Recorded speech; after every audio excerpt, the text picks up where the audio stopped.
अस्सलाम वालेकुम friends, my name is Mohammad Rizwan and welcome to all at my YouTube channel.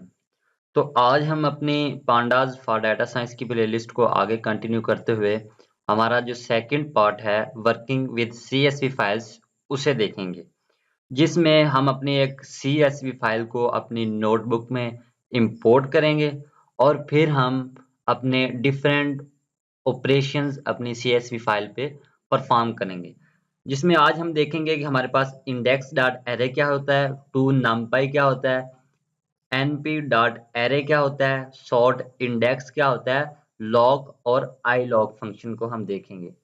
तो सबसे पहले मैं क्या करता हूँ, यहाँ पर अपनी जो सीएसवी फाइल है उसको इंपोर्ट कर लेता हूँ। तो सबसे पहले मैं क्या करूँगा कि अपनी जो लाइब्रेरी है उसको इंपोर्ट कर लूँगा। इंपोर्ट पांडास एज पीडी, मैंने इसका एलिस बनाकर पीडी रख लिया है। डीएफ यहाँ पर मैं डाटा फ्रेम में कन्वर्ट कर रहा हूँ, जो मैं अपनी सीएसवी फाइल को इंपोर्ट कर रहा हूँ यहाँ से। PD PD dot data frame, sorry मैं डाटा फ्रेम में नहीं, इसको मैं क्या कर रहा हूँ, सीएसवी फाइल है जो मेरी, उसको क्या कर रहा हूँ, लोड रीड कर रहा हूँ। रीड सीएसवी मैं यहाँ पर करूँगा, रीड सीएसवी।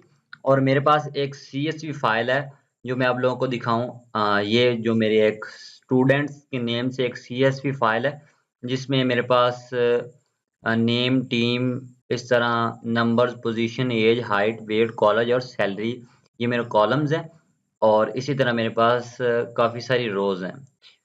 तो इसका जो लिंक है वो मैं डिस्क्रिप्शन में डाल दूँगा, तो आप वहाँ से जाकर इस फ़ाइल को डाउनलोड भी कर सकते हैं। तो बढ़ते हैं, हम अपनी सीएसवी फ़ाइल को डाउनलोड करते हैं। तो यहाँ पर मैं अपना नेम पास करूँगा, students.csv। ठीक है? तो आपने स्पेलिंग्स की मिस्टेक बिल्कुल भी नहीं करनी। उसके बाद मैं अपने डाटा फ्रेम को देखूँगा कि किस तरह नज़र आ रहा है। तो आप देख सकते हैं कि मेरा ये डाटा फ्रेम मुझे नज़र आ रहा है। तो मैं क्या करूँगा, सिर्फ़ इसका हेड ही देखूँगा, मुझे ज़रूरत नहीं है इतने बड़े डाटा फ्रेम को रीड करने की। हेड, ठीक है? तो मेरे पास ये मेरा डाटा फ्रेम आ रहा है, ठीक है? अब मैंने क्या करना है कि अपना पहला फंक्शन अप्लाई करना है, जो है मेरे पास इंडेक्स डॉट अरे। ये फंक्शन क्या करता है कि आपकी जो सीएसवी फाइल है, उसके इंडेक्सेस हैं, उनको एरे में कन्वर्ट करके आपको रिटर्न कर देगा। ठीक है? ये क्या करता है, the index dot array is used to access the underlying array of indexes of a pandas series और डाटा फ्रेम। ये क्या करता है कि आपकी जो पांडास की सीरीज या डाटा फ्रेम है, उसके जो इंडेक्सेस है उनको एक्सेस करता है और एरे में कन्वर्ट करके आप लोगों को दे देता है। ठीक है? बस यही होता है। डीएफ डॉट आप क्या करें, इंडेक्स डॉट एरे कर दें बस। और अब इसे रन करें, तो आप देख सकते हैं कि इसने मुझे ऑब्जेक्ट क्या रिटर्न किया, पांडास एरे। ठीक है? तो इसमें मुझे इसने क्या किया, 0 1 2 3 इस तरह मुझे क्या किया इसने, एक आप कह लें कि मुझे एक एरे इसने रिटर्न किया। तो इस तरह ये मेरे पास वर्क करता है, जो हमारे पास होता है इंडेक्स डॉट एरे। आगे है हमारे पास टू नमपाई, ठीक है? और numpy डॉट एरे, ये दोनों हमारे पास सेम ही है। ठीक है? जो np डॉट एरे है, ये हमारे पास numpy लाइब्रेरी से हम उठाएंगे इसे। और जो टू numpy है, ये हमारे पास pandas में बिल्ट इन है। ठीक है? तो ये क्या करता है कि the to numpy function is used to convert pandas series or data frame into a numpy array। ये क्या करता है कि आपका पांडास की सीरीज या आपकी सीएसवी फाइल या आपका डाटा फ्रेम है, उसको क्या करता है कि numpy एरे में कन्वर्ट कर देता है। ठीक है? जो मेरा डाटा फ्रेम है डीएफ। ठीक है? अगर मैं अपने डाटा फ्रेम पे अपना टू जो मेरे पास क्या इसका नेम है, टू numpy, मैं अगर इस पे अप्लाई करूं, टू numpy, ठीक है? और इसको अब मैं रन करूं, तो आप देख सकते हैं कि मेरा जो कंप्लीट इसने डाटा फ्रेम को इसने कन्वर्ट कर दिया है इसमें एक numpy एरे में। तो आप देख भी सकते हैं कि इसकी जो डाटा टाइप है वो ऑब्जेक्ट आ रही है। ठीक है? तो ये क्या करता है कि आपके डाटा फ्रेम को numpy एरे में कन्वर्ट कर देता है। आगे है हमारे पास np डॉट एरे, और इसमें आप अपना डाटा फ्रेम CSV फाइल या अपनी सीरीज को पास करेंगे तो ये क्या करेगा कि उसको भी एरे में कन्वर्ट कर देगा। तो चूंकि हमने ये क्या करना है कि अपनी जो लाइब्रेरी numpy है वहां से इंपोर्ट करना है, तो सबसे पहले मैं क्या करूंगा कि इंपोर्ट कर लूंगा अपनी numpy की लाइब्रेरी को। इंपोर्ट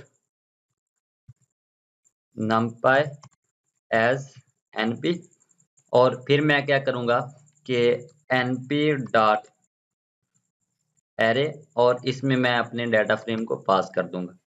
अब मैं इसे रन करूं तो आप देख सकते हैं कि दोनों का जो मेरे पास रिजल्ट्स है वो सेम आ रहे हैं। इसने भी क्या किया, मेरे पूरे डाटा फ्रेम को एरे में कन्वर्ट कर दिया। आगे है हमारे पास sort index। The sort index function is used to sort the element of a pandas series or data frame based on the index value। ये क्या करता है कि आपके इंडेक्स की बिना पर आपके डाटा फ्रेम को सॉर्ट करता है, ठीक है। तो ये किस तरह वर्क करता है तो हम देख लेते हैं। ये क्या करेगा कि सॉर्ट करेगा, अप से डाउन भी करता है और डाउन से अप भी सॉर्ट करता है, ठीक है। तो सबसे पहले मैं अगर यहाँ पर df डॉट सॉर्ट इंडेक्स, और यहाँ पर मैं क्या करूँ, मैं पास कर देता हूँ, ये मुझे पैरामीटर जो दे रहा है मैं एक्सिस पास कर देता हूँ। यहाँ पर अगर मैं 0 पास कर दूँ और उसके बाद मैं पास कर दूँ असेंडिंग। असेंडिंग अगर मैं फॉल्स कर दूँ, ठीक है, और अब इसे रन करूँ तो आप देख सकते हैं कि इसने मुझे जो सबसे मेरा बिगेस्ट इंडेक्स है उसको इसने पहले रखा है, और जो सबसे छोटा है इसको इसने एंड में कर दिया। इस तरह क्या करता है कि आपके पूरे डाटा फ्रेम को उल्टा कर देता है। अगर मैं यहाँ पर ट्रू कर दूं तो ये क्या करेगा कि एज इट इज जिस तरह मेरा डाटा फ्रेम है उसी तरह ये शो करेगा। तो मैं यहाँ पर फॉल्स ही कर देता हूँ, ठीक है। तो इस तरह आगे है हमारे पास iloc और lock। These are used for label based and integer based indexing respectively to select rows and columns from a data frame, ठीक है। ये क्या करता है कि अगर आपने अपने डाटा फ्रेम से रोज एंड कॉलम्स को, स्पेसिफिक रोज और स्पेसिफिक कॉलम्स को गेट करना है तो उनके लिए हम लॉक और iloc फंक्शन का यूज करते हैं। और एक बात आपने याद रखनी है कि जो लॉग फंक्शन होता है वो होता है हमारे पास लेबल बेस्ड इंडेक्सिंग पे वर्क करता है, और जो हमारे पास iloc है वो करता है हमारे पास integer based indexing. Label based indexing क्या होती है? लेबल बेस्ड इंडेक्सिंग, आप फर्ज करें कि आपके इंडेक्स आ रहे हैं रो 1, रो 2, रो 3, रो 5, इस तरह इंडेक्सेस के नाम है, तो वो क्या है, लेबल बेस्ड है। और अगर आपके इंडेक्सेस के नेम इंटीजर आ रहे हैं, फॉर एग्जांपल 0 1 2 3 4 5 इस तरह है, तो वो है इंटीजर बेस्ड इंडेक्सिंग, ठीक है। तो iloc किस लिए यूज होता है? इंटीजर बेस के लिए, और जो लॉक है वो यूज होता है हमारे पास लेबल बेस्ड के लिए। तो उसके लिए एक छोटी सी एग्जांपल है मेरे पास, मैंने बनाई है इससे पहले, और उसी को मैं यहाँ पर पेस्ट करके आप लोगों को दिखा देता हूँ, ठीक है। तो आप यहाँ पर देखें, सबसे पहले ये तो मैंने क्या किया था, यहाँ पर इंपोर्ट किया था अपनी पांडास की लाइब्रेरी को। फिर मैंने यहाँ पर अपना एक डिक्शनरी बनाई जिसमें मेरे पास 2 कॉलम्स हैं, ठीक है। मीन्स के 2 मेरे पास कीज हैं, नेम और एज, जिसमें मेरे पास नेम्स में मेरे पास 3 नेम्स हैं और इसी तरह एज में मेरे पास 3 एजेस हैं, ठीक है। फिर मैंने क्या किया कि जो मेरा डाटा फ्रेम है मैंने क्या किया, इसको डाटा फ्रेम में कन्वर्ट किया, और जो इसके इंडेक्सेस मैंने पास कर दिए रो 1, रो 2, रो 3 इस तरह, ठीक है। फिर मैंने क्या किया कि मैंने यूज किया लॉक। लॉक फंक्शन किस लिए यूज होता है? जब आपने वर्क करना हो विद लेबल बेस्ड इंडेक्सिंग, ठीक है। तो यहाँ पर मैंने पास करना है, लेबल पास करना है, ठीक है। मीन्स के स्ट्रिंग जब मेरे पास इंडेक्स होगा तो उस वक्त हम लॉक फंक्शन को यूज करेंगे। तो मैंने यहाँ पर LOC को यूज किया, तो ये क्या करेगा कि जो मेरे पास रो 1 का डाटा है, तो मैं यहाँ पर हटा देता हूँ, एक बार कंट्रोल X कर देता हूँ और इसको मैं नीचे पेस्ट कर देता हूँ। और अब मैं क्या करता हूँ कि पहले आप लोगों को डाटा फ्रेम दिखा देता हूँ, ठीक है। तो मेरा डाटा फ्रेम कुछ इस तरह से नजर आ रहा है, ठीक है।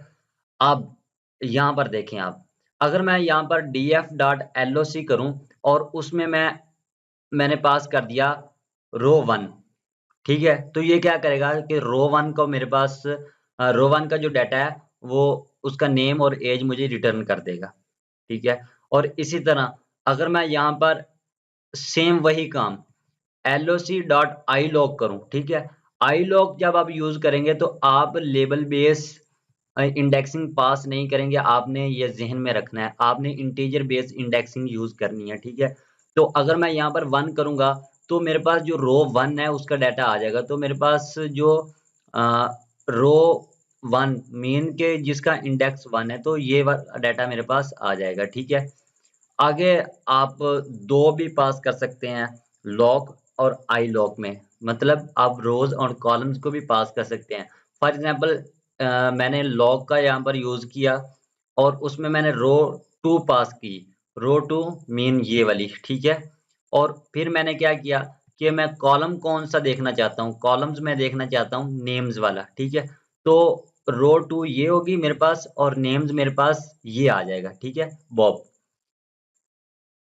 इस तरह अगर आप आईलॉग का यूज़ करना है तो आप इंटीजर बेस्ड इंडेक्सिंग पास करेंगे, जिसमें मेरे पास 0 इंडेक्स पे जो रो है और 1 इंडेक्स का जो कॉलम है। 0 इंडेक्स पे मेरे पास जो रो है वो ये है, ठीक है? और कॉलम्स में मेरे पास 25 है, तो ये क्या करेगा 25 मुझे रिटर्न करेगा। अगर मैं इसे रन करूँ इससे, तो आप देखें कि मेरे पास नेम और एज इसका आ गया है, जो मैंने यहाँ पर आपको बताया कि जब मैंने आईलॉग किया रो 1, ठीक है? रो 1 में मेरे पास क्या है नेम मेरे पास ये है और जो मेरे पास इसकी एज है वो 25 है। तो मेरे पास ये नेम आ गया रो 1 का और एज आ गई।